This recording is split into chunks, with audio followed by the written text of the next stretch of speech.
गुरुर्ब्रह्मा गुरुर्विष्णुः गुरुर्देवो महेश्वरः गुरुः साक्षात् परं ब्रह्मा तस्मै श्री गुरवे नमः। मूर्तित्वे परिकल्पितस्य सिभृतो वर्त्मा पुनर्जन्मनाम् आत्मेत्यात्मविदां क्रतुश्च यजतां भर्तामरज्योतिषां लोकानां प्रलयोद्भवस्थितिविभुश्चानेकथा यः श्रुतौ वाचं नः सददात्वनेककिरणः त्रैलोक्यदीपो रविः यकिरालकुलाम्बोधिविधुमानन्दरूपिणम् अनन्तार्यतनूजातं कृष्णं वन्दे जगद्गुरुं श्रीकृष्णमाचार्यमनन्तपुत्रं सत्साधुमित्रं करुणार्द्रनेत्रं गुरुं गुरूणां पितरं पितॄणाम् अनन्यशेषः शरणं प्रपद्ये अनन्यशेषः शरणं प्रपद्ये अनन्यशेषः शरणं प्रपद्ये।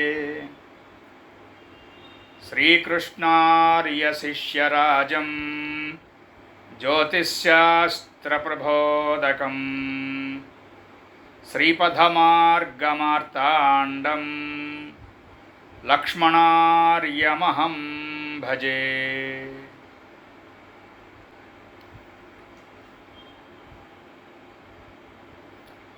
జ్యోతిర్వేదనిధి యందు ఉన్నటువంటి వారందరికీ నమస్కారం. ప్రతి ఆదివారము ప్రతి గురువారము మనము చెప్పుకుంటున్నటువంటి అధ్యయనం చేస్తున్నటువంటి క్రమంలో ఇవాళ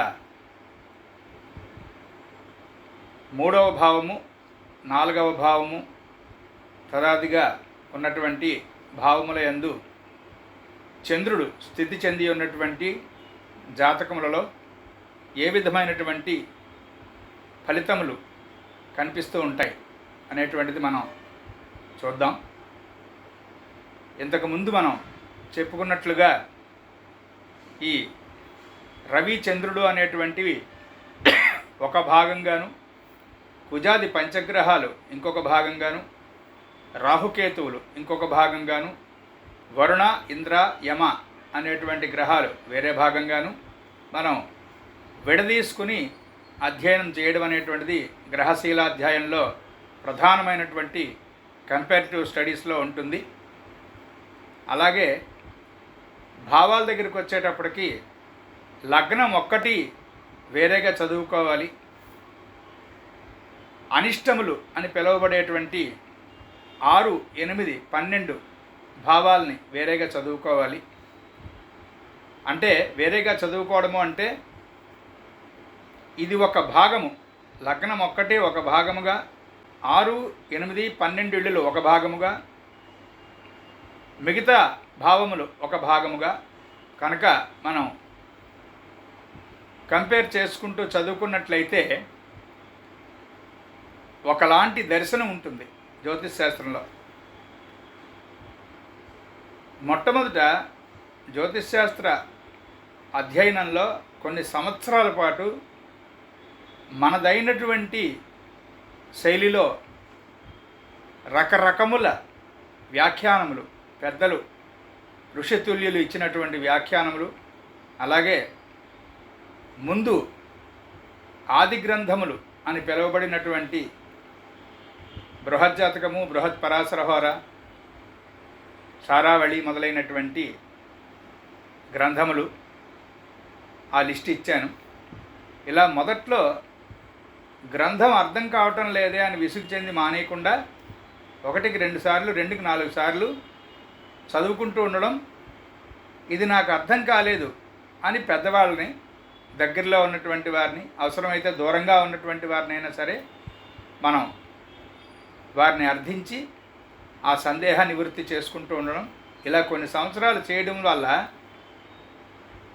లౌకికమైనటువంటి దర్శనం అనేటువంటిది ఒకటి ఒక రూపం కడుతుంది మనకి.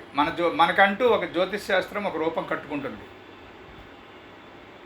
ఈ పరిశ్రమ అనేటువంటిది ఏమాత్రము స్వార్థము లేనటువంటి, సంపూర్ణంగా భక్తి ప్రపత్తి అనేటువంటి వాటితో సాగిన నాడు అప్పుడు మన అదృష్టం కలిసి వచ్చి గురువుగారు మన యందు చూడడం అనేటువంటిది, ఆయన దృష్టి మన వైపు ప్రత్యక్షంగా తిప్పటం అనేటువంటిది జరుగుతుంది.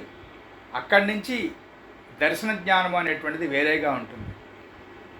ఆ తర్వాత మూడవ స్థితిలో భాషించుట అనేటువంటి ఉత్తమోత్తమైనటువంటి స్థితి.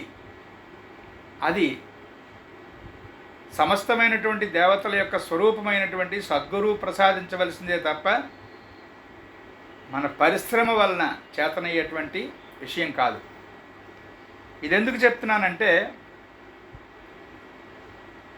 ఇక్కడ భావశీలాధ్యాయం వరకు వచ్చేసిన తర్వాత మనం చేసుకోవాల్సినటువంటి ఏర్పాటు ఒకటి ఉంటుంది. ఇంతవరకు 2 1 2 2 2 4 2 3 6 అని చదువుకుంటూ ఎక్కాలు కంటతో పెట్టుకుంటూ కింద పడుతూ మీద పడుతూ గ్రహముల లక్షణములు, రాసుల లక్షణములు, భావముల లక్షణములు అనేటువంటివి చదివేసుకుని వెళ్ళిపోయినాం, బాగానే ఉంది. ఇప్పుడు గ్రహములు, రాసులు, భావములు అనేటువంటిది ఒకదాంట్లో ఒకటి, ఒకదాని మీద ఒకటి కలుపుకుంటూ అధ్యయనం చేసుకుంటూ వెళుతున్నటువంటి సరైనటువంటి విధానంలోకి వచ్చాం ఇప్పుడు. కనుక ఇక్కడ మనం ఏర్పాటు చేసుకోవాల్సినటువంటి అంశాల్లో గతంలో నేను మనవి చేసిన ప్రకారం ప్రతిరోజు గోచారము అనేటువంటిది, మంచినీళ్ళు ఎలా తాగుతామో దాహానికి, గాలి ఎలా పీలుస్తామో ప్రాణవాయువు కోసం, మనిషి బతకడానికి బాగా ముఖ్యమైనటువంటివి గాలి, నీరు. వాటితో సమానంగా ఈ గోచారాన్ని చూడాలి మనం. ముఖ్యంగా ప్రతిరోజు గోచారం వేసుకొని కనీసం ఏదైనా యాప్లో ఆ గోచారం చూసుకుని, నిజానికి అప్లికేషన్స్ వాడి మనం మొబైల్లోనూ లేకపోతే ట్యాబ్స్లోనూ ల్యాప్టాప్లోనూ అప్లికేషన్స్ వాడి గోచారాన్ని కంటితో చూడడం అనేటువంటిది, అది మాస్టర్ ఏమన్నారంటే, షడ్రసోపేతమైనటువంటి భోజనానికి ఒక ఆకులోనో ఒక అరిటాకులోనో కంచంలోనో పెట్టి, వెండి కంచంలోనో దానికి ఫోటో తీసి పంచిపెట్టామనుకోండి ఒక 500 కాపీలు, అది భోజనం పెట్టినట్టు ఎలా అవుతుంది అన్నారు. ఆయన ఉదాహరణలు అన్నీ అలాగే ఉండేవి. ఎంఆర్ఎల్ రావు మాస్టర్ గారు ఇచ్చిన ఉదాహరణలు అన్నీ అంతే. అంచేత గోచారం చేత్తోనే వేసుకోవాలి, కనీసం యాప్లో చూసి చేత్తో వేసుకోవటం, దానివల్ల ఒక ఉపయోగం ఉంది. ఆ గోచారాన్ని చేత్తో వేసుకుంటున్నప్పుడు అదే పనిగా శనీశ్వరుణ్ణి 2 సంవత్సరాల పాటు అలాగా ఆ మీనరాశిలోనే వేసుకుంటూ వెళుతూ ఉంటాం. నెలకు 1 డిగ్రీ కదులుతాడు ఆయన. 30 డిగ్రీలు కదిలేటప్పటికి 2.5 సంవత్సరాలు అవుతుంది. ఆ యురేనస్ ఏదో అయితే 8 ఏళ్ళు పడుతుంది. ప్లూటో అయితే 200 సంవత్సరాలు పైన పడుతుంది ఒకసారి రాశిచక్రం చుట్టి రావడానికి. ఇలా రాశిచక్రం మొత్తం చుట్టి రావడానికి గ్రహానికి పట్టేటువంటి సమయం, రాహు ఉందనుకోండి కేతువును, 16 నెలలు పడుతుంది. అలా మనకుగా అర్థమయ్యేటువంటి గ్రహగణితము, దాంట్లో ఉన్నటువంటి ఒకానొక రహస్యం మనకి ఈ గోచార చక్రం రీత్యా ఎవరూ చెప్పక్కర్లేకుండా అర్థమయ్యేది ఏంటంటే, గ్రహము ఉత్తరాయణంలో ఎంత స్పీడ్లో వెళుతోంది, దక్షిణాయనంలో ఎంత స్పీడ్లో వెళుతోంది, జలరాశిలో ఉన్నప్పుడు ఎంత స్పీడ్ వెళుతోంది, భూతత్వ రాశిలో ఉన్నప్పుడు ఎంత స్పీడ్ వెళుతోంది, అగ్నితత్వ రాశిలో ఉంటే ఎంత స్పీడ్ వెళుతోంది, రవికి ఎన్నో ఇంట్లో దూరంగా ఉన్న కుజాది పంచగ్రహాలు రిట్రోగ్రేడ్ అవుతున్నాయి, మళ్ళీ రవి నుంచి ఎంత దూరంలోకి వచ్చిన తర్వాత అవి డైరెక్ట్ అవుతున్నాయి, ఇత్యాది విషయాలన్నీ కూడా గ్రంథాలు చదివితే వచ్చే విషయాలు కాదు. ఖచ్చితంగా గ్రంథాల నుంచి మనం సముపార్జన చేసుకోగలిగినటువంటి విషయాలు కాదు. కేవలము గోచారం రీత్యా మాత్రమే వస్తాయి, గోచారం వలనే వస్తాయి. ఇవన్నీ కాకుండా ఇంకొక ఉపయోగం, ఇప్పుడు మనం ఉన్నటువంటి భావశీలాధ్యాయంలో చంద్రుని యొక్క విభాగం దగ్గర ఉన్నాం కనుక ఇక్కడ మళ్ళీ ప్రత్యేకత చెప్పుకుని తీరాలి. గోచార చక్రంలో ఏం చూసుకోవాలి? మాస్టర్ చెప్పారు మనకి. గోచార చంద్రుడు 2.5 రోజులు చొప్పున రాశిచక్రం చుట్టి రావడంలో మన జాతకంలో ఏ ఇంట్లోంచి వెళుతున్నాడు చంద్రుడు, అది చాలా ముఖ్యం. ఏ ఏ గ్రహాల మీద నుంచి వెళుతున్నాడు, ఆ గ్రహాలు మనకి ఏ ఏ భావాధిపతులై ఉన్నాయి అనేటువంటిది గమనించుకుని సమన్వయం చేసుకుని ప్రతిరోజు గోచార చక్రాన్ని మన జన్మచక్రానికి ముడిపెట్టి చూసుకున్నాడు. రోజు రోజుకి మన జీవిత గమనం మీద మనకు ఒక కమాండ్ వస్తుంది. చాలామందికి ఇక్కడ ఒక సందేహం వస్తుంది. ఉన్న ఉద్యోగమే కదా, అదే ఉద్యోగం, ఏదో యూనివర్సిటీలో ఏదో ఎల్డీసీ లేకపోతే యూడీసీ ఏదో ఆఫీసరు లేకపోతే ప్రొఫెసరు లేకపోతే ఎక్కడో ఒక మెకానికల్ ఇంజనీరు, ఒక సివిల్ ఇంజనీరు, లేకపోతే ఒక కిరాణా కొట్టు, వ్యాపారమో ఉద్యోగమో వ్యవసాయమో ప్రొఫెషను, 4 ఉన్నాయి. ప్రధానంగా భోజనం చేయడానికి ఇవి 4 ఉన్నాయి. ఇవి మారవు కదా. ఇవి మారినప్పుడు జీవిత గమనం ఏమిటి మారిపోతుంది అని ఒక పెద్ద అతి తెలివితేటలతో ఒక ప్రశ్న వస్తుంది మనకి. కానీ ప్రతిరోజు అదే కూర తింటున్నామా? ప్రతిరోజు అదే సమయానికి కాఫీ తాగుతున్నామా? ప్రతిరోజు అదే సమయానికి అదే స్నేహితుడు లేక అదే చుట్టము మనకి ఫోన్ చేసి మాట్లాడతారా? ప్రతిరోజు అలాంటి ఉత్తరాలే వస్తాయా? ప్రతిరోజు అలాంటి ఆలోచనలతోనే నిద్ర లేస్తున్నామా? ప్రతిరోజు అలాంటి ఆలోచనలతోనే పడుకుంటామా? ఈ ప్రశ్నలు సాధారణ జీవికి రావు. ఆ ప్రశ్నలు వేసుకోడు. అలా వేసుకోగలిగితే ఒక చక్కనైనటువంటి విశేషం బోధపడుతుంది. నేను నిన్నట్లా లేను, నిన్నటికి ఇవాళకి తేడా ఉంది, ఇవాళకి రేపటికి తేడా ఉంది, కిందటి వారానికి ఈ వారానికి తేడా ఉంది అనేటువంటిది ముందు తేడాని గమనిస్తాడు జీవి. గమనించినప్పుడు అదే తేడా మళ్ళీ వచ్చే నెలలోనో మళ్ళీ వచ్చే 6 నెలల్లోనో మళ్ళీ వచ్చే సంవత్సరం నాడో రిపీట్ అవడం అనేటువంటిది చూస్తాడు. ఋషి దర్శనం అలా జరిగింది కాబట్టే 18 మంది ఋషులు 4 లక్షల శ్లోకాల్లో జ్యోతిష్ శాస్త్రాన్ని ఇచ్చారు. వారు అలాగే దర్శనం చేశారు. నిజానికి వారికి లోక కళ్యాణం తప్ప వేరే పనేమీ లేదు కనుక వారు అలాంటి దయార్ద్ర హృదయులు. శాస్త్రము అనేటువంటిది భగవత్ స్వరూపంగా భావించినటువంటి వారు కనుక వారి యొక్క ఆచరణ అంతా యజ్ఞార్థ కర్మయ్య నడిచింది కనుక వారికి అలాంటి దర్శనం కలిగి మనకి శాస్త్రం వచ్చింది. మనం కూడా గోచారము అనేటువంటి మహాంశాన్ని విడిచిపెట్టుకోకుండా మన జన్మచక్రం మీద గోచార చంద్రుడు ఎలా వెళుతున్నప్పుడు ఏ విధమైనటువంటి విశేషాలు జరుగుతున్నాయి అనేటువంటిది గమనిస్తే అప్పుడు చాలా చక్కనైనటువంటి అంశాలు మనకి బయటపడతాయి. అలా గోచార చంద్రుడు మన జాతకం మీద వెళుతున్నప్పుడు ఉన్నటువంటి విశేషాలన్నీ కూడా ఇక్కడ భావశీలాధ్యాయంలో ఫలానా భావంలో చంద్రుడు ఉంటుండగా ఉన్నటువంటి విశేషాలు ఉన్నాయి కదూ, ఇవి చక్కగా మనం గోచారంలో మన జాతకం మీద ప్రతిక్షేపించి సింప్లిఫై చేసుకుని చూసుకుని గమనించుకోవచ్చు. అప్పుడు గోచార చంద్రుడు ఎక్కడుంటుండగా మనం ఏ పనులు చేసుకోవాలి అనేటువంటివి తెలిస్తే 90 వంతుల జీవితం సక్సెస్ అవుతున్నట్టే. అంటే ఈ భూమి మీదకి వచ్చినటువంటి ఒక్క నిమిషం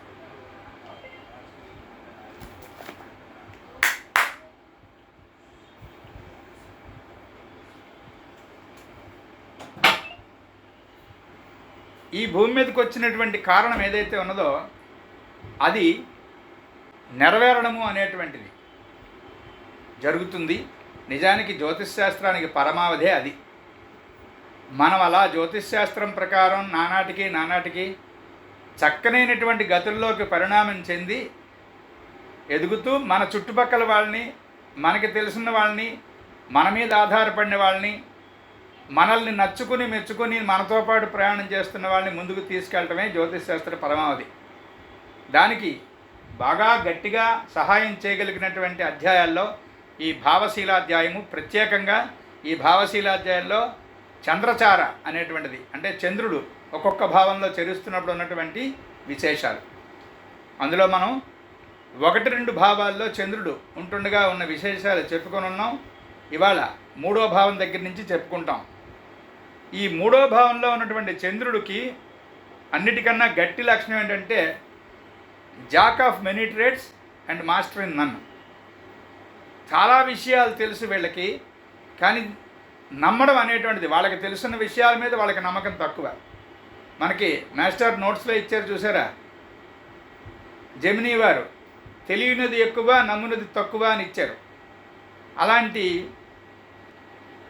చాలా చక్కనైనటువంటి వాక్యాలు ఒక్కొక్క రాశికి ఒక్కొక్క వాక్యం చొప్పున ఇచ్చారు. అవి మర్చిపోకూడదు, నిద్రలో కూడా గుర్తు రావాలి. అది సరిగ్గా ఇక్కడ తృతీయ చంద్రుడికి ఆ లక్షణం. చాలా విషయాలు తెలుసు వీళ్ళకి, కాకపోతే ఎన్ని విషయాలు ప్రాక్టికల్గా ఉంచారు, ఆచరించారు అనేటువంటిది మనం తెలుసుకోలేము. వారినే అడిగి మెల్లిగా తెలుసుకోవాలి. ఏదైనా కూడా బుద్ధిబలం కన్నా ఊహాశక్తి ఎక్కువ వీళ్ళకి. అప్పుడు ఏమవుతుంది, ఆ ఊహాశక్తి ఎక్కువగా ఉండడం వల్ల ప్రతికూలమైనటువంటి విషయాలు, బాగా యాడ్వర్స్గా ఉన్నటువంటి విషయాలు కూడా వీళ్ళకి సపోర్ట్ చేస్తున్న విషయాలుగా భావిస్తారు. అదొక ఇబ్బంది అవుతుంది. అలా ఆలోచించడం వల్ల అన్నీ మంచిదే కదా, అన్నీ మంచివే కదా, అన్నీ మన మంచికే అనేటువంటి స్టేట్మెంట్ అయితే కరెక్టే, కానీ అన్నీ మన మంచికే అనేటువంటిది ప్రాక్టికల్గా కుదిరే పని కాదు. ఆ తేడా పాపం తృతీయంలో చంద్రుడు ఉన్నటువంటి వాళ్ళకి ఆ తేడా ఎవరైనా చెప్పాల్సి వస్తుంది. అప్పుడు అలా చెప్పకపోతే వీళ్ళేనే మోసం చేసుకుంటారు, వీళ్ళు పక్క వాళ్ళని కూడా మోసం చేస్తారు రాంగ్ డైరెక్షన్ ఇచ్చి. అబ్బే మీకేం పర్వాలేదండి, ఇవాళ స్ట్రైక్ ఉండదండి, మీరు వెళ్ళిపోవచ్చు అని ఒక స్టేట్మెంట్ రిలీజ్ చేస్తారు. పాపం అవతల వాళ్ళు అమాయకంగా వీళ్ళు ఇంత ఖచ్చితంగా చెప్తున్నారు కదా కాన్ఫిడెంట్గా అని నమ్మి అక్కడెక్కడికో వెళ్ళిపోతారు. అక్కడ మధ్యలో వెళ్ళిన తర్వాత ఆ స్ట్రైక్ స్టార్ట్ అవుతుంది, ఎటు కాకుండా వాళ్ళ ప్రయాణం స్టకప్ అయిపోయి మధ్యలో ఉండిపోతారు. అలాంటివన్నీ ఉంటాయి ఈ తృతీయంలో చంద్రుడు ఉన్నటువంటి వాళ్ళకి. ఇక తృతీయ చంద్రుడికి విపరీతమైనటువంటి ప్రయాణాల హడావిడి ఉంటుంది. అంటే ఇప్పుడు ఏజెంట్లు అంటారు కదూ, అన్ని ఊళ్ళు తిరిగి ప్రోడక్ట్స్ అమ్మేటువంటి వారు, లేకపోతే ఒక ఎల్ఐసి ఏజెంటు, పేర్లెస్ ఏజెంటు, ఇలాగా అంటే చెరిస్తూ, డాక్టర్స్ అయితే పూర్వం ఏమన్నారు, చరకులు అన్నారు, చరకుడు అని అనొద్దు అన్నారు, చరకులు అంటే చెరిస్తూ వైద్యం చేసే వారందరూ చరకులే. అలాగా మెడికల్ రిప్రజెంటేటివ్స్ ఊళ్ళన్నీ తిరుగుతూ ఉంటారు. అన్నీ షార్ట్ జర్నీస్ తృతీయంలో చంద్రుడు ఉన్నప్పుడు. అలాగే పోస్టల్ డిపార్ట్మెంట్, దాంట్లో కూడా ఇప్పుడంటే తగ్గిపోయింది. అది ఈ పోస్ట్ కార్డులు డెలివరీ చేయడము, టెలిగ్రామ్స్ డెలివరీ చేయడము, మనీ ఆర్డర్స్ తీసుకురావడము ఇళ్ళకి, వాళ్ళు తృతీయంలో చంద్రుడు ఉన్నటువంటి వారికి అది చాలా పనికొచ్చేటువంటి ఉద్యోగం. వీళ్ళకి ఎక్కువ అంశాలు తెలియడం, తక్కువ అంశాలు ఆచరణకి రావడం అనేటువంటి దానికి కారణం ఏంటంటే వీళ్ళ మైండ్ చాలా విపరీతమైనటువంటి సూక్ష్మం, విపరీతమైనటువంటి మ్యాగ్నెటిజంతో ఉంటుంది. చాలా ఫాస్ట్గా విషయం టప్మని లాగేసుకుంటారు, చక్కగా బోధపరిచేసుకుంటారు. అది స్పీడ్ పెరిగిపోవడం వల్ల అతి సర్వత్ర వర్జయేతని, ఆ స్పీడ్ పెరిగిపోవడం వల్లనే వీళ్ళు తెలిసేది ఎక్కువను, పారీణ్యత చెందేది తక్కువ అయిపోతుంది. లాస్ట్కి ఒక పుస్తకం చదువుతూ ఉంటారు, కోప్పడకపోతే ఒక విషయం. జ్యోతిష్ శాస్త్ర అధ్యయనంలో ఈ తృతీయ చంద్రుళ్ళే ఎక్కువ మంది ఉంటారు. తృతీయంలో చంద్రుడు ఉన్న వాళ్ళకి జ్యోతిష్ శాస్త్ర పారీణత కలిగేటువంటి అవకాశం ఉంది, కానీ ప్రాపర్గా వినియోగించుకోరన్నారు మాస్టర్. ఎంచేతంటే బృహజ్జాతకం చదువుతూ ఉంటారు, మధ్యలో అక్కడెక్కడో ఓ సందేహం వస్తుంది. షడ్వర్గు బలం అనేటువంటిది బృహజ్జాతకం మొత్తం మీద సమంగా చెప్పలేదు అంటే ఒకసారి బృహజ్జాతకం చదివారనమాట. ఓ సందేహం, ద్రేక్కాణం మీద చెప్పినంత గట్టిగా మిగతా చెప్పలేదు కదా, సంజ్ఞల రూపంలోనే చెప్పి ఊరుకున్నాడు బృహజ్జాతకారకుడు అని అనిపించి అక్కడికి అది వదిలేసి ఆ ద్రేక్కాణాల అధ్యాయం దగ్గర అనిపించింది వదిలేసి ఇంకోటేదో గ్రంథం తీసుకుంటారు, ఆ బృహత్ పరాశర హోర. అది కూడా షడ్వర్గ బలం కట్టుట, వింశోపక బలము ఇలాంటి దగ్గరికి వచ్చి అది వదిలేసి తర్వాత కాళిదాసు చెప్పింది ఏదో ఇంకో గ్రంథం తీసుకుంటారు. చాలామంది దగ్గర జరిగేటువంటి పొరపాటు ఇది. ఆ పొరపాటుని మనమే అధిగమించాల్సి ఉంటుంది. అంటే ఒక పని ప్రారంభించి ఆ పనిని మధ్యలో విడిచిపెట్టి, అంటే కర్కాటక రాశిలో రవి ఉన్న వాళ్ళలాగా ఒక సినిమాకి వెళ్దాం అనుకుని ఇంకో సినిమాకి వెళ్ళిపోతారు. తృతీయంలో చంద్రుడి వాళ్ళు, కర్కాటకంలో రవి ఉన్నవాళ్ళు సుమారుగా ఇద్దరు అలాగే ఉంటారు. జాగ్రత్తగా ఉండాలి. అలా లేకుండా వాళ్ళని వాళ్ళు కంట్రోల్ చేసుకోగలగడం అనేటువంటిది ఇక్కడ కూడా ఓ ప్రశ్న వేసుకోవాలి. జాతకంలో ఉన్నటువంటి గ్రహములు, ఆ స్థానములు, ఆ భావములు, వాటి యొక్క ఆ మొత్తం టోటాలిటీ ఏదైతే ఉందో అది ఫిక్స్డ్ కదా.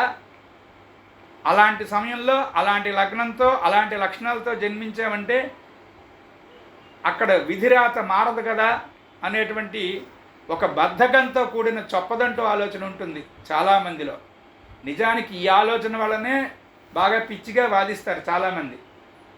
ఆ జాతకం అది ఇది ఏమిటండి, జరగనయ్యది జరుగుతుంది, దానికేమున్నదండి, జరగనయ్యది జరుగుతుంది అనేటువంటిదే కనుక నిజమైతే కర్మ సిద్ధాంతం తప్పుగా అర్థం చేసుకున్నారు కనుక అలా అంటున్నారు. కానీ జరిగేది జరగక మానదు అనేటువంటి పిచ్చి సిద్ధాంతం అది కరెక్ట్ అయితే మరి జ్యోతిష్ శాస్త్రం ఎందుకు ఇచ్చినట్టు? ఋషులు మన మోసం చేసి ఉన్నారా? అది కాదు కదా, మనకేదో దారి చూపిద్దామని ఇచ్చారు కదా. అంటే మనం బాగు చేసుకోవడానికి, మనం ఎవరినైనా బాగు చేయడానికి ఇక్కడ జ్యోతిష్ శాస్త్రంలో అవకాశం ఉందనే కదా బాధపరచుకోవాలి. అందుకని ఇక్కడ ఈ ఫికిల్నెస్ అనేటువంటిది కనుక పక్కకి తీసేస్తే తృతీయ చంద్రుడు చాలా దూరం తీసుకెళ్తాడు, పాండిత్యాన్ని చాలా చక్కని రీతిలో తీసుకెళ్తాడు. దానికి మార్గం ఏమిటి? తృతీయంలో చంద్రుడు ఉండగా పుట్టాం కాబట్టి మనం మనకి ఫికిల్నెస్, ఈ జాక్ ఆఫ్ ఆల్ ట్రేడ్స్ అనేటువంటి లక్షణం ఇవి పోవు కాబోలు అని అనుకుని నిరుత్సాహపడిపోయి ఉండిపోకూడదు. అలాగే మనం ఎదుటి వాళ్ళని కూడా వాడి తృతీయం చంద్రుడురా, వాడికి ఎంత చెప్పినా వేస్టు అని అనకూడదు ఎప్పుడు. గోచార గురుడు ఈ తృతీయ చంద్రుడికి ఏ సప్తమంలోకి వచ్చాడు, అప్పుడు పంచమ దృష్టితో చూస్తున్నాడు కదూ. అత్యద్భుతమైనటువంటి ఆస్పెక్ట్ అది. మీకు నిన్న మొన్నట్లో కూడా మనవి చేశాను నేను. చంద్రయోగాలన్నీ కూడా ఏవైనా వ్యాధులు అంటే దుర్యోగాలు, అవయోగాలు అనేటువంటివి చూపించేటువంటి దృష్టిలు ఏవైనా ఉన్నట్టయితే బుధ శుక్రులతో చాలా మటుకు భంగమైపోతాయి అవి. గోచార గురుడు, గోచార శుక్రుడు రెండు ఆ వ్యాధుల్ని భంగం చేయగలరు. జన్మ చంద్రుడు అవయోగాలతో నిండి ఉన్నప్పుడు ఆ జాతకుడికి ఆ అవయోగాల లక్షణాలు, ఆ బాలారిష్టాలు ఏమీ లేవుట, హాయిగా ఎదిగేట. అంటే వెనకాతల కారణం ఏమిటి, నేపథ్యం? అక్కడ గురుడు సరైనటువంటి స్థానంలో ఉన్నాడు, ఉండి ఈ చంద్రుణ్ణి చూస్తున్నాడు. దాంతో వేదభంగం అయిపోతుంది. లగ్నంలో షష్టాధిపతి ఉన్నాడు, అష్టమాధిపతి ఎదురుకుండా చూస్తున్నాడు. ఇలాంటి చాలా దారుణమైనటువంటి ఆస్పెక్ట్తో ఎవరో జన్మించారు. ఇంకా గండాంతములు అనేటువంటి ఆశ్లేష, జ్యేష్ఠ, రేవతి నక్షత్రాల్లో లగ్నము, రవి, చంద్రుడు ఉన్నాయి. అలా ఉంటే ఒక ఏడాది కన్నా 360 రోజుల కన్నా ఇంకా భూమి మీద ఉండరు అని శాస్త్రం. ఒకవేళ కనుక ఉన్నట్టయితే అపరిమితమైనటువంటి ఆయువుతో ఉంటారు అని ఆ పక్కనే, ఆ శాస్త్రం పక్కనే భంగం కూడా రాస్తాడు, ఆ సూత్రం పక్కనే. దానికి కారణం ఏమిట్రా అంటే గురుడు, జన్మ గురుడు ఈ వేదని భంగం చేస్తున్నాడు. అలాగా ఇక్కడ తృతీయంలో ఉన్నటువంటి చంద్రుడు ఇచ్చేటువంటి అవయోగాల్ని గోచార గురుని ద్వారా మనం న్యూట్రల్ చేసుకొని ముందుకు వెళ్ళాలి. అలాగే ముఖ్యంగా చంద్రయోగాలు చెప్పుకుంటున్నప్పుడు మనం, నాకు గుర్తున్నంత మటుకు ఇంతకుముందు తరగతుల్లో చెప్పాననే అనుకుంటున్నాను, చంద్రుడికి ద్విద్వాదశాలు చూడండి ఎప్పుడైనా. అంటే చంద్రుడికి 2వ ఇల్లు, చంద్రుడికి 12వ ఇల్లు ఏమైనా గ్రహాలు ఉన్నాయా అనేటువంటిది చూడండి. చూస్తే ఆ రెండిట్లని అనఫా సునఫా అనేటువంటి యోగాలతో పేర్లతో పిలుస్తారు. అక్కడ ఏమీ లేవు. నాలాగే చంద్రుడు ద్విద్వాదశాలు వెనక ముందు అన్నమాట. 2వ ఇంట్లోనూ 12వ ఇంట్లోనూ కూడా ఆయనకి మకరంలో చంద్రుడు ఇటు ఇటు ధనుసులో కానీ అటు కుంభంలో కానీ ఏ విధమైనటువంటి గ్రహాలు లేవు. క్యామద్రుమ అన్నారు. అప్పుడేం చెయ్యాలి? ఎందుకంటే చంద్రుణ్ణి చూసుకుని మనం జన్మచంద్రుడిని చూసి, అంటే లగ్నం చూసిన తర్వాత వెరీ నెక్స్ట్ చంద్రుడిని చూడాలి. చూసి ఆ జాతకుడు ఎలాంటి దారులలో పెడితే, ఎలాంటి రంగాలలోకి తీసుకెళితే ఈ జాతకుడు పుట్టినటువంటి కారణం సక్సెస్ అవుతుంది. కారణజన్ముడు అనేటువంటి దానికి 2 అర్థాలు చెప్పారు మాస్టర్ ఈకే గారు. జగత్ కళ్యాణం అనేటువంటిది కారణంగా జన్మించినటువంటి అవతారుడు కారణజన్ముడు అని పిలువబడుతుంటే, ప్రతి జీవికి జన్మానికి ఒక కారణం ఉంది కదా అన్నారు. అలాంటి డైమెన్షన్స్ అన్నీ, అద్భుతమైనటువంటి డైమెన్షన్స్ చెప్పినటువంటి మహానుభావుడు ఆయన ఈకే గారు. అంచేత ఈ కారణము సకారణం అవుతుంది. అప్పుడు ఈ జాతకుల్లో ఉన్నటువంటి చంద్రుని చూసి మనం, ఇదిగో ఇలాంటి చదువులో ఇతన్ని పెట్టండి, ఇలాంటి రంగు వాడండి, ఇలాంటి డైరెక్షన్ వాడండి అని చెప్పగలిగితే, అలా చెప్పడానికి ఈ చంద్రుని యొక్క మొట్టమొదట ఆస్పెక్ట్స్ మనం 2వ ఇల్లు 12వ ఇల్లు చూస్తాం. తర్వాత రెండిట్లో ఏమీ లేవు.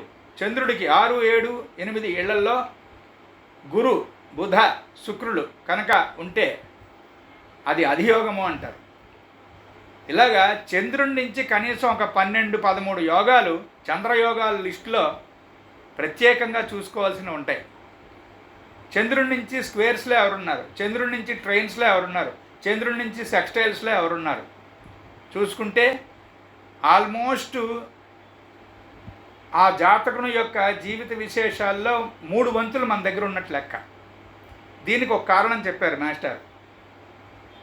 చంద్రుని యొక్క కళాకళలను దాటి జీవితాన్ని సాధించుకునేటువంటి మనుషులు చాలా తక్కువ కలియుగంలో. చంద్రునికి ఉన్నటువంటి 16 తిథులు, 16 కళలు, అమ్మవారికి 16 కళలు అన్నారే, వృద్ధి కళలు, క్షీణ కళలు అని. వాటిని బట్టే జాతకుని యొక్క మనోభావము, మానసిక స్థితి అనేటువంటివి మీకైనా నాకైనా ఎవరికైనా, భూమి మీద ఉన్నటువంటి వాళ్ళు ఎవరికైనా 90 వంతుల మనుషులకి మనస్సుతోనే జీవితం వెళుతుందండి. ఆ కారణంగానే మనల్ని అందరినీ కలిసి ఏమని పిలిచారు? మానవులు. మానవులు అని పిలవడానికి కారణం ఏమిటండి? 2 కారణాలు ఉన్నాయండి. మనువు సంతతి, మనువుచే పరిపాలించబడుతున్నటువంటి పరిపాలితులు కనుక మానవులు అనేటువంటిది ఒక నిర్వచనం ఉంది. మనస్సుచే జీవనము సాగించువారు, మనస్సుచే జీవించువారు అనేటువంటిది ఇంకొక నిర్వచనం ఉంది. అంటే ఇప్పుడు చంద్రుడి తాలూకా ఇంపార్టెన్స్ ఎంత ఉందో మనకి అర్థమవుతుంది.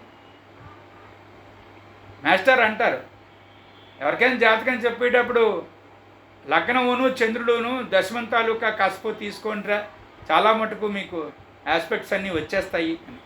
కానీ మాస్టర్ చెప్పినటువంటి ఇలాంటి అగాధీలు లాంటి పాయింట్స్ ఇప్పుడు ఉన్నటువంటి మన సోదరులు చాలామందికి శాపమైపోయి, అది కూడా చూశాను నేను. ఓ జాతకం చూడగానే ఫలానా దగ్గర చంద్రుడు ఉన్నాడు, ఫలానా దగ్గర గురుడు ఉన్నాడు, ఫలానా దగ్గర బుధుడు ఉన్నాడు కాబట్టి ఈ జాతకుడు లక్షణాలు ఇవి అని తేల్చేస్తున్నారు గబగబా. అలా తేల్చేయకండి. లఘుజాతకం చెప్తూ ఈకే గారు చెప్పారు, లఘుజాతకం పుస్తకంలో కూడా ఉంటుంది అది. షడ్వర్గు కట్టక ముందే జాతకమును మాట్లాడేవాడు బాధ్యత లేనివాడు అన్నారు. రెస్పాన్సిబిలిటీ అనేటువంటిది తెలియదు వాడికి అన్నారు. సాధారణంగా తృతీయ చంద్రులు అలా ఉంటారు. తృతీయంలో చంద్రుడు ఉన్నటువంటి కర్కాటకంలో తృతీయమై చంద్రుడున్నా అంతేనా? అంతే. అంటే వాళ్ళకి చక్కనటువంటి పరిణతి కలిగినటువంటి బ్రెయిన్ ఉండి కూడా యూజ్ చేసుకోరు, ప్రాపర్గా యూజ్ చేసుకోవాలి. చక్కని ధనార్జన, స్వశక్తి మీద ధనార్జన ఉంటుంది వీళ్ళకి. వాళ్ళ సొంతంగా వాళ్ళ ధనార్జన వాళ్ళకు ఉంటుంది.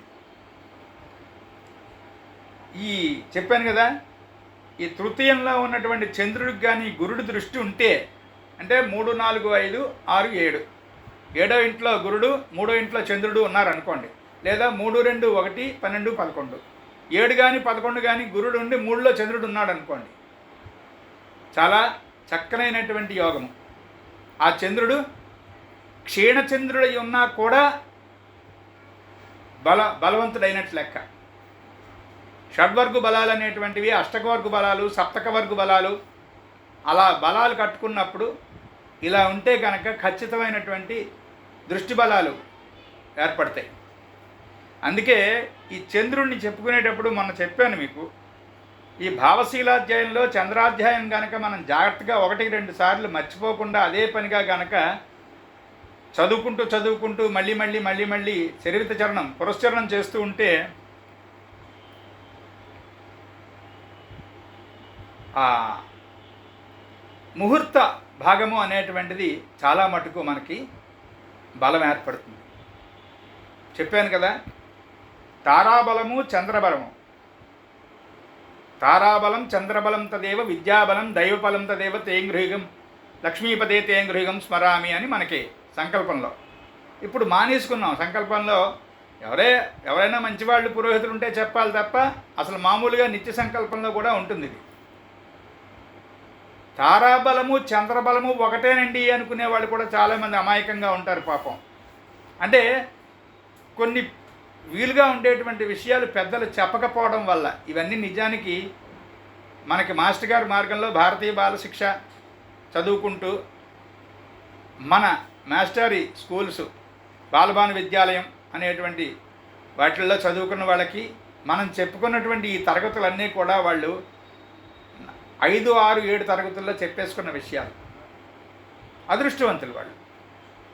అంచేత ఈ తారాబలము చంద్రబలము అనేటువంటివి ముహూర్తంలో చంద్రుడు ఎక్కడుంటే బాగుంటుంది, ఎక్కడుంటే బాగుండదు, ఎక్కడుంటే ఎలాంటి ఫలితాన్ని ఇస్తాడు. పంచమంలో చంద్రుడే కదండి, పెళ్ళికి మంచిదే కదండి అనిపించింది. కానీ ఆ పంచమ చంద్రుడికి ఆ ముహూర్తంలో ఉన్నటువంటి శని కేంద్రవేధం ఉన్నది. బిడ్డలు కలగడం చాలా కష్టమైపోతుంది. అదే గనక అక్కడ ఉన్నటువంటి శని మీద ఆ పెళ్లి కూతురు పెళ్లి కొడుకు వాళ్ళిద్దరిలో ఎవరో ఒకరికి పంచమ భావం ఏర్పడి ఉంటే ఇలా చూసుకోవాలి. అలా చూసుకునేటువంటి ఆలోచన రావాలి అంటే ఈ భావశీలాధ్యాయాన్ని ఆ ఉద్దేశంతో చదువుకోవాలి. జ్యోతిష్ శాస్త్రంలో ఒకదానికొకటి సమన్వయం కలిగి ఉన్నాయి. అందుకే అనుక్తం అన్యతో గ్రాహ్యం, అది సరైనటువంటి సూత్రం. ఆధ్యాత్మికత మొత్తం మీద ఆ సూత్రం పనికొస్తుంది ఎక్కడైనా సరే. అనుక్తం అంటే చెప్పబడినది, అన్యతో గ్రాహ్యం ఇంకో దగ్గర నుంచి సప్లై చేసుకోవాలి. అది జ్యోతిష్ శాస్త్రమైనా యోగశాస్త్రమైనా ఏ శాస్త్రమైనా కూడా అంతే. అలాగా వీళ్ళకి చక్కనైనటువంటి శాస్త్ర పరిణతితో పాటు యోగ విద్య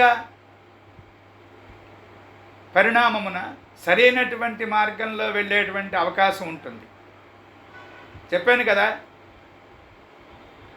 నెగిటివ్ అనేటువంటిది ఒకటే వెళుతుంది, పాజిటివ్ అనేటువంటిది ఒకటే వెళుతుంది అని తీసుకోకూడదు. కొంత పాజిటివ్గాను కొంత నెగిటివ్గాను ఉంటుంది. అది అక్కడ మనం హంసన్యాయమే. క్షీరమును గ్రహించుట నేరమును విడుచుట. అక్కడ క్షీరాన్ని గ్రహించమని చెప్పక్కర్లేదు జాతకుడికి, నేరము విడిచిపెట్టు అని చెప్పాలి. అంటే డూసు చేయమని మనం చెప్తాం, డోంట్స్ని సూచనలుగా ఇటుపక్క మాత్రం వెళ్ళకు నాయనా. యురేనస్ మెర్క్యూరీ స్క్వేర్లో ఉన్నటువంటి వాళ్ళని ఇంజనీరింగ్ పంపించకూడదు, అవ్వదు వాళ్ళకి. చాలా ఒకవేళ కొండొకచో మిగతా ఇక్కడో ఏ వీనస్ వల్లనో లేకపోతే ఏ జూపిటర్ వల్లనో ఎట్టకేలకు కష్టపడి మొత్తానికి గోల్ కిక్ చేశారు అనుకోండి, ఒక 8, 9 ఆ మార్క్ లిస్టులు వస్తాయి. వాటితో ఏదో మొత్తానికి అక్కడి నుంచి వస్తారు బయటికి, బీటెక్ కాలేజీ నుంచి. కానీ ఆ డిసిప్లిన్లో వాళ్ళు ఏది చదువుకున్నారో బీటెక్, అందులో ఉద్యోగం కానీ, అందులో పరిణతి కానీ, అందులో పారీణత కానీ, అందులో కొంచెం అమ్మయ్య అనుకునేటువంటి లైఫ్ కానీ మరి రావు. మెర్క్యూరీ స్క్వేర్ యురేనస్ కారణం దీనికి. అదంతే. అక్కడ టెక్నికల్ బ్రెయిన్ అనేటువంటిది ఆ లాజిక్ రాంగ్ లాజిక్ అయిపోతుంది. వాళ్ళని అది వెళ్ళగనివ్వకూడదు. వాళ్ళకి ఏది బాగుందో చూడాలి. ఆ ఏది బాగుందో చూడాలి అన్నదానికి ది బెస్ట్ వే ఫస్ట్ మనం అబ్జర్వ్ చేయాల్సినటువంటిది చంద్రలగ్నం, అలాగే చంద్రస్థితి. జాతకంలో చంద్రుడు ఎక్కడ ఉన్నాడు, ఏ భావంలో ఉన్నాడు, ఆ ఏ భావంలో ఉన్న చంద్రుడు ఉన్నటువంటి భావాన్ని చంద్రలగ్నము అని పిలుస్తాం. చెప్పాను మీ అందరికీ. కాళిదాసు చెప్పినటువంటి మాట మళ్ళీ గుర్తు చేస్తాను. లగ్నము ప్రాణము, చంద్రుడు రూపము. ప్రాణం కంటికి కనపడదు. ప్రాణాన్ని కంటికి చూపించేటువంటి అంశమే రూపం. రూపం లేకపోతే ప్రాణం ఉందో తెలియదు, లేదో తెలియదు. ఉత్తి రూపానికి ప్రాణం లేకపోయినా నష్టం, ప్రాణముండి రూపమేమీ లేనప్పుడు కూడా కష్టం. దేనికదే ఇంపార్టెంట్. అందుకే లగ్నము చంద్రలగ్నము అని చెప్పారు. ఒక విధంగా లగ్నాన్ని రవితో సమానము అని చెప్పారు, రవిని యురేనస్తో సమానము అని చెప్పారు. మెల్లిగా తర్వాత కొంచెం ముందుకెళ్ళినప్పుడు అవి కూడా ఎక్స్ప్లెయిన్ చేసుకుందాం. ఈ చంద్ర స్థితిలో ఇక్కడ వరకు మనం జాగ్రత్తగా తెలిసినంత మటుకు తృతీయ చంద్రుడిని కొంత అధ్యయనం చేసిన వాళ్ళం అయ్యాం. స్వస్తి. ఇక చతుర్థంలో చంద్రుడు ఉంటే ఎలా ఉంటుంది? పాపం వీళ్ళకి హోమ్ సిక్నెస్ అనేటువంటిది ఫస్ట్ ర్యాంక్ సిమ్టమ్.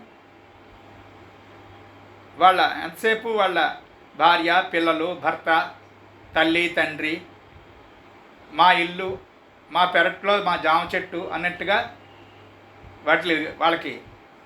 వాటి మీద ఎక్కువ ప్రత్యేకత ఉండిపోతుంది. అలాగే సాధారణంగా ఈ చతుర్థంలో చంద్రుడు ఉన్నటువంటి వాళ్ళ జాతకం మన దగ్గరికి వస్తే మనం వీళ్ళకి ఏం చెప్పచ్చు అన్నారంటే, అన్నిటికన్నా సుఖంగా ఈ స్థలాలు, పొలాలు, ఇళ్ళు కొని అమ్ముతారు, రియల్ ఎస్టేట్. చతుర్థంలో చంద్రుడు ఉంటే వాళ్ళకి అది బాగా కలిసి వస్తుంది. ఆ చంద్రుడికి శుక్రుని యొక్క మంచి అర్ధకోణ దృష్టియో లేకపోతే కోణ దృష్టియో ఏదో ఉందనుకోండి, చాలా బాగుంటుంది. అలాగే ఇక్కడ ఇంకొక విషయం, చంద్రుడు శుభగ్రహం కనుక మనకి ఆ చంద్రుడితో శుక్రుడికి కానీ గురుడికి కానీ కేంద్ర దృష్టి ఉన్నంత మాత్రాన మనం కేంద్ర దృష్టి కదా ఇది అవయోగము అని మాత్రం ఎప్పుడూ అనుకోకూడదు. గుర్తుపెట్టుకోవాలి. చంద్రుడితో బుధుడికి కానీ, చంద్రుడితో శుక్రుడికి కానీ, చంద్రుడితో గురుడికి కానీ కేంద్ర దృష్టి స్క్వేర్ ఆస్పెక్ట్ ఉంటే అది కష్టం ఇస్తూ కష్టపడి పైకొచ్చారండి అంటారే, వాళ్ళ జాతకాలు ఇలా ఉంటాయి.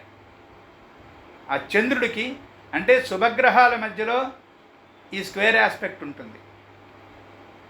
వాడు తిండికి కష్టపడి కొంతమంది పైకి వచ్చారు, సరైనటువంటి స్కూలింగ్ లేక, పల్లెటూరు అయ్యి పాఠం చెప్పేవాడు లేక, పాఠం చెప్పేవాడు ఉంటే స్కూల్కి పంపించడానికి ఇంట్లో డబ్బులు లేక, ఒకవేళ ఇంట్లో డబ్బులుండి పాఠానికి పంపించినా వర్షం వచ్చి స్కూల్కి చేరలేక, ఇలాంటి కష్టాలతో ఉండి పట్టుదల వచ్చి ఆ స్క్వేర్ ఏం చేస్తుంది? బంధనము. స్క్వేర్ ఎప్పుడు కూడా బంధిస్తుంది ఆస్పెక్ట్లో. అందుకని పైకి వస్తారు. శుభగ్రహాల మధ్య ఆపోజిషన్ కానీ స్క్వేర్ ఆస్పెక్ట్ కానీ చాలా సుయోగాన్ని ఇస్తాయి అనేటువంటిదే సాయన సిద్ధాంతం. ఇక్కడ మనం చాంద్రమానాన్ని అంగీకరించాం. ఇది అండర్లైన్ పాయింట్, గుర్తుపెట్టుకోండి. అండర్లైన్ చేసుకుని ఉంచుకోవాలి ఇలాంటి పాయింట్స్ అన్నీ కూడా. అంచేత ఈ ఫోర్త్ హౌస్లో మూన్ ఉన్నటువంటి వాళ్ళు ఎవరైనా ఉంటే వాళ్ళకి ఈ రియల్ ఎస్టేట్, ఇప్పుడు చాలామంది ఏ పని చేత కాకపోతే ఏం చేస్తున్నారండి అంటే రియల్ ఎస్టేట్ అండి అనేస్తున్నారు. అది రియల్ ఎస్టేటో ఇర్రియల్ ఎస్టేటో సర్ రియల్ ఎస్టేటో అది తర్వాత విషయం. ఏం చదువుతున్నారండి అంటే ఏమీ చదువురా అన్నటువంటి వాళ్ళు ఫ్యాషన్ ఏమిటి, ఎంబీఏ అండి, ఇంటర్మీడియట్ తర్వాత ఎంబీఏ, డిగ్రీతో ఎంబీఏయా, బీటెక్ చేసి ఎంబీఏయా, వివరాల దగ్గరికి వచ్చినప్పుడు మళ్ళీ కలుస్తాను సార్ అనేస్తున్నారు. అదిగో అలాగా ఈ చతుర్థంలో కనుక చంద్రుడు ఉంటే వాళ్ళకి నిజంగానే రియల్ ఎస్టేట్ రియల్గానే పనికొస్తుంది. దాని ద్వారా 10 రూపాయలు సంపాదించుకుంటారు. దానికి తోడు చెప్పాను కదా, శుక్రుడు కానీ గురుడు కానీ సెక్స్టైల్ స్క్వేరు అపోజిషన్ ఏది ఉన్నా కూడా ఫోర్త్ మూన్ వల్ల వాళ్ళు ఈ రంగంలో హాయిగా ముందుకెళ్తారు, బాగుంటుంది. కాంట్రాక్ట్లు, నిర్మాణాలు అంటే కన్స్ట్రక్షన్ వైపు హాయిగా పంపించవచ్చు వాళ్ళని.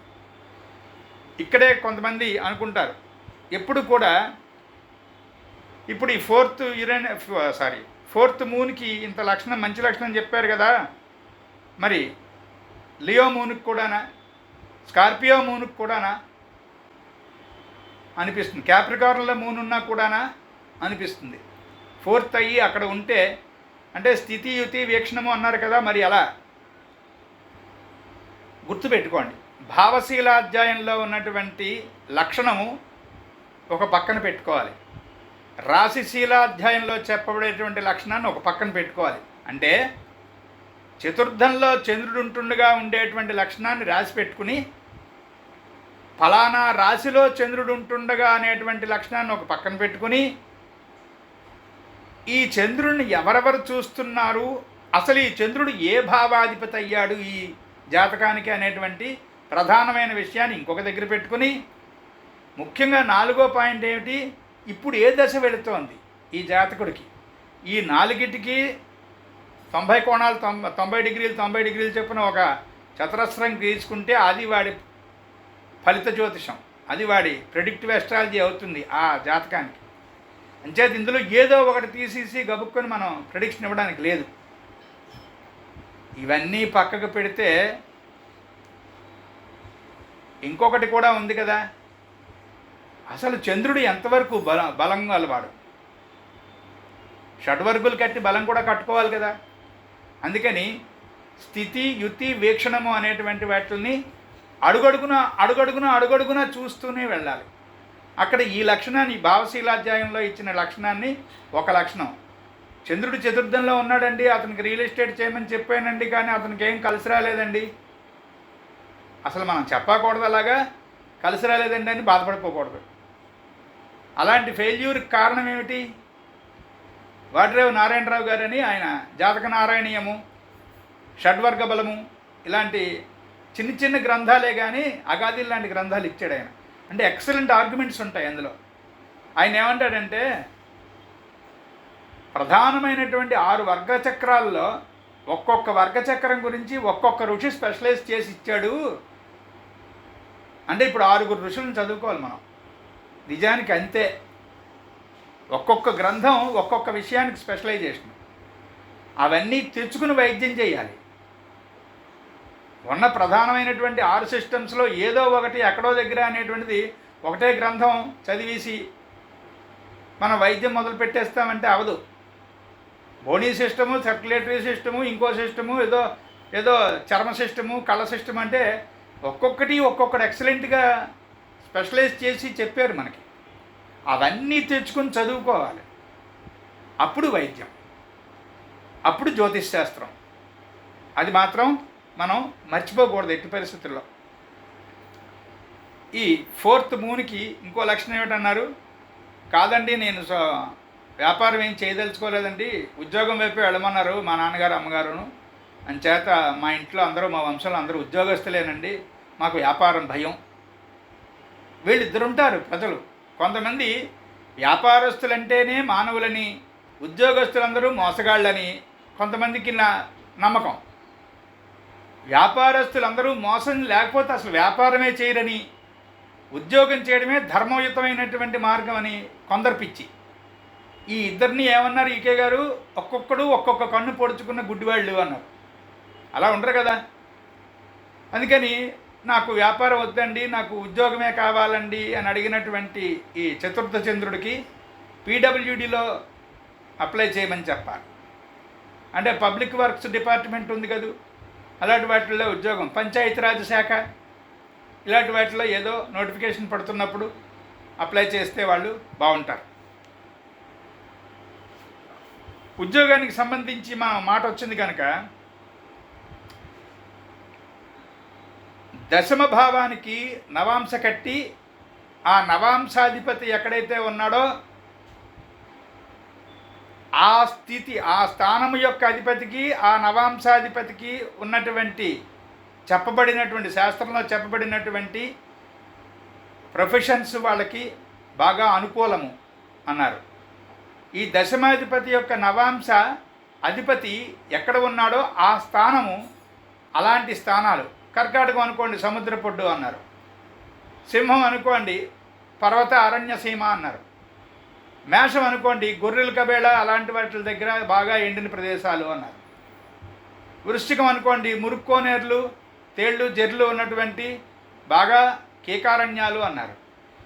అలాంటి ప్రదేశాల్లో ఇప్పుడు చెప్పినటువంటి ఈ దశమాధిపతికి నవాంశ కడితే, దశమ భావానికి నవాంశ కడితే ఇచ్చినటువంటి ఆ నవాంశాధిపతి ఎవరైతే ఉన్నారో ఆయన ప్రొఫెషన్స్, అక్కడ ఉద్యోగాలు అలా పంపిస్తూ చతుర్థ దశమాల్ని, చతుర్థం కూడా చూడాలి. అలాగే ముఖ్యంగా శనీశ్వరుని చూడాలి ప్రొఫెషన్కి. ఎప్పుడు జాతకంలో ఉన్నటువంటి శనీశ్వరుని ఎందుకు చూడాలి? కాస్మిక్ 10th లార్డు అంటే 10వ ఇంటి అధిపతి శని కనుక ప్రొఫెషనల్ లైఫ్ అనేటువంటిది మనం చెక్ చేసేటప్పుడు అలా చెక్ చేయాలి. 1, 4, 1, 7, 4, 10 అనేటువంటివి చూసుకోవడంలో ఒక క్రమం. ఆ క్రమం అయిపోయిన తర్వాత ఈ దశమాన్ని, చతుర్థాన్ని ఆధారంగా తీసుకుని ఇలాంటి ప్రొఫెషన్ ఇతనికి బాగా ఉపయోగకరం కాబట్టి అప్పుడు పంచమానికి వచ్చి ఆ పంచమము చతుర్థము కలిపి విద్య, ఇలాంటి ప్రొఫెషన్ ఇతనికి బాగుంటుంది కనుక ఇలాంటి విద్య చదివిస్తే బాగుంటుంది అని ఆలోచించి, అంటే ఆన్సర్ని వెనక్కి కుకప్ చేయాలి మనం. అప్పుడు వాళ్ళకి చెప్పాలి, ఏమంటే 10th క్లాస్ అయిన తర్వాత ఇదిగో ఇంటర్మీడియట్లో ఈ గ్రూప్ తీయండి అని చెప్పడానికి మనం ఎక్కడి నుంచి, ఏ ప్రొఫెషను, ఏ ప్రదేశంలో జీవితము. చర్మాంకం అంటే ఎక్కడ? 4th హౌస్, 4వ ఇల్లు. ఎప్పుడు కూడా జీవికి చిట్ట చివర వెళ్ళిపోయేటప్పుడు ఉన్నటువంటి 4వ భాగం. ఆయుష్ 4 భాగాలు చేస్తే 1, 4, 7 10స్లో ఉంటాయి అవి. ఆ 4ను దాంట్లో 4వ ఇంట్లో చివరి భాగం ఉంటుంది. దాన్ని ముందే చూసి చెప్పగలిగినటువంటి వాడినే పరాశరుడు లేక జ్యోతిష్కుడు అంటారు. వాళ్ళనే ద్రష్టలు అంటారు. అదే దర్శన జ్ఞానం. అంచేత అప్పుడు వీళ్ళకి ఉద్యోగమే కావాలండి అనుకున్నటువంటి వాళ్ళకి పీడబ్ల్యూడి డిపార్ట్మెంటు, తత్సమానమైనటువంటి మున్సిపల్ కార్పొరేషను, ఇవన్నీ కూడా వాళ్ళకి ఉద్యోగం బాగుంటుంది. అలాగే 4th మూన్కి కొంచెం పిత్రార్జితం, ఆ మాత్రం ఈ మాత్రం వాళ్ళ నాన్నగారు ఇచ్చింది ఏదో రూపాయో 2 అర్ధో కాస్త ఉంటుంది వాళ్ళ దగ్గర.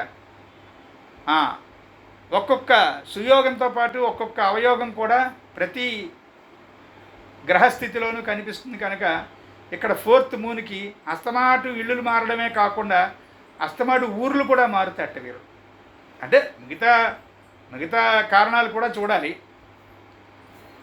మిగతా కారణాలతో పాటు ఈ కారణం అన్నమాట.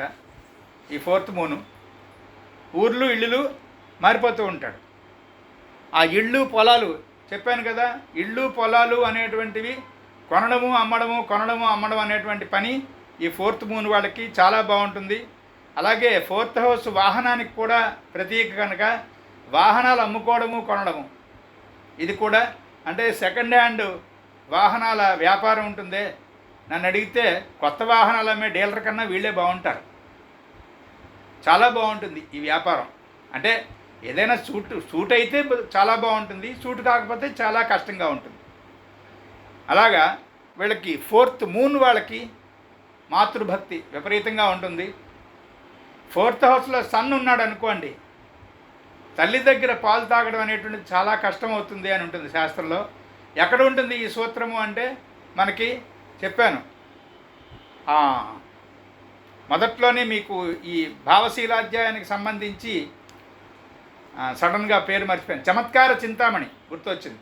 చమత్కార చింతామణి అనేటువంటి పుస్తకం, అది గ్రంథం చిన్నదే కానీ చాలా అత్యద్భుతమైనటువంటి, ఉత్తరకాలామృతం ఎంత గట్టిదో జ్యోతిష్ శాస్త్రంలో, అంటే బృహజ్జాతకమే గట్టిది అని అనుకుంటే ఈ ఉత్తరకాలామృతం అనేటువంటిది ఇంకా గట్టిది. ఎందుకంటే గ్రంథం చిన్నది, అందులో ఉన్నటువంటి గ్రంథులు చాలా లోతుగా ఉంటాయి. ఆ ముళ్ళు అవి గనక విప్పుకుంటే అమృతం అలా కారుతూ ఉంటుంది. అంత అత్యద్భుతమైనటువంటి విషయాలు ఉంటాయి. అందుకే వాటిరేవు నారాయణరావు గారు అంటారు, ఒక గ్రంథం 2 గ్రంథాలు చదువుకుని ఇక్కడికి ఇదే ఖచ్చితం, మాది పరాశర మతం, మాది జైమినీ మతం, మాది వరాహమిహిర మతం, బృహజ్జాతక మతం అని వెళ్ళిపోతారు గుడ్డివాళ్ళు. వాళ్ళు అన్నీ కలిపి చదువుకొని సమన్వయం చేసుకోండి. మాస్త్రీకే గారు 40 సంవత్సరాలు అహోరాత్రాలు సాయన, నిరయణ, జైమిని, బృహత్ పరాశర హోర, బృహజ్జాతకము వీటిలన్నింటినీ సమన్వయం చేసి పాఠాలు బోధించాను అన్నారు. జ్యోతిష్ ప్రకాశం ప్రిఫేస్లో ఉంటుంది, చదవండి. మనది ఎప్పుడు కూడా సమన్వయ మార్గం, ఎవరిని ఎక్కువ అనో ఎవరిని తక్కువ అనో, అలాంటి సమన్వయమైనటువంటి మార్గంలో వెళితే బాగుంటుంది. లేకపోతే ఏమవుతుంది, ఫెయిల్యూర్స్ ఎక్కడ ప్రిడిక్షన్లో, ఆ ప్రిడిక్షన్కి సంబంధించినటువంటి ఫెయిల్యూర్ కూడా దానికి కారణం. మొన్న మనవి చేశాను, మరొకసారి ఆ మాట చెప్పుకుని వాళ్ళ తరగతి పూర్తి చేసుకుందాం. ప్రిడిక్టివ్ ఎస్ట్రాలజీ అనేటువంటిది 2 భాగాలండి, ఖచ్చితంగా స్థూలంగా 2 భాగాలు. ఒకటి, మీరు ఏ ప్రశ్న వేయకుండా ఉత్తి జాతకాన్ని చూస్తూ నేను లక్షణాలు చెప్పగలగడం. అది నన్ను అడిగితే దైవజ్ఞ స్థితి అని చెప్పాలి. అంటే దైవజ్ఞుడు అంటే ఏమిటి? జ్ఞా అంటే తెలియుట, నోయింగ్. దానికి అదే తెలియుట అనేటువంటి దాన్నే జ్ఞా అనేటువంటి ధాతువుతో పిలిచారు. జ్ఞానము అంటే అదే. జ్ఞానము అన్నదానికి వివరణ ఇంకేం లేదు, తెలియుట, తానదే అగుట అని. దైవజ్ఞుడు అంటే దైవమును తెలిసినవాడు. ఈ దైవజ్ఞ స్థితి ఎంత పాళ్ళు పెరుగుతూ ఉంటే, ముఖ్యంగా ఆ జాతకం, సదరు జాతకం ఇతను చూస్తున్నప్పుడు ఆ దైవజ్ఞ స్థితి ఎంతవరకు లభ్యమైతే అంతవరకు పర్ఫెక్ట్గా, కరెక్ట్గా ఆ జాతకాన్ని వివరించడం ఉంటుంది. ఆ స్థితి మనందరికీ రావాలనేటువంటి ఆ అపేక్షతోనే శాస్త్రాధ్యయనం సగం కూడా పూర్తి కాకుండానే విశ్లేషణ అనేటువంటిది అలవాటు చేస్తున్నాను. వస్తుంది, ఈనాటికి కాకపోతే ఎల్లుండికి వస్తుంది, తప్పేం లేదు. ఇంకో సంవత్సరానికి వస్తుంది, ఇంకో 10 ఏళ్ళకి వస్తుంది, తప్పేముంది. ప్రయత్నమే లేకపోతే ఎలా? అందుకు ఇక ప్రిడిక్టివ్ ఎస్ట్రాలజీలో 2వ భాగం ఏంటంటే, మీరు నాకు జాతకం చూపించి మీరు ఒక ప్రశ్న వేస్తే, అంటే ఈ అబ్బాయికి ఏం చదువు, ఈ అమ్మాయికి ఎప్పుడు పెళ్ళి, లేకపోతే వీళ్ళకి ఎప్పుడు సంతానం, ఇలా ఒక ప్రశ్న వేయగలిగితే ఆ ప్రశ్నని ఆధారం చేసుకుని ఆ ప్రశ్న వేస్తున్నటువంటి సమయము, నా జన్మచక్రము, మీరున్నటువంటి నన్ను అడిగినటువంటి స్థానము, ఇవన్నీ క్రోడీకరించి ఆ జాతకంలో ఆన్సర్ చెప్పగలగడం. ఆ జాతకంలో ఈ షడ్వర్గులు అవన్నీ కట్టుకొని అప్పుడు ఆన్సర్ ఇవ్వడం. ప్రశ్నే లేకుండా బుడబొక్కల పంచాంగంలాగా చాలామంది ఏం చేస్తారంటే, మన విశ్లేషణనే కాదు, జాతకం ఇచ్చి అసలు మీరు చెప్పండి, మామూలుగా ఓవరాల్గా మీరు చెప్పండి అసలు అంటారు. అలాంటి వాళ్ళని అలౌ చేయకండి. వాళ్ళు నిజంగా మనం కష్టపడి 2-3 గంటలు కష్టపడి మనం అంతా రెడీ చేసుకుని చెప్పామనుకోండి, ఏమీ ఆచరించరు. ఓవరాల్గా మీరు ఓ మాట చెప్పండి అన్నారంటే they reached us with a worst mind. ఏమిటి? మనని చెక్ చేద్దామనే మైండ్. దానివల్ల వాళ్ళకి టైం నష్టం, మనకి టైం నష్టం. అది వినకండి, అంగీకరించకండి.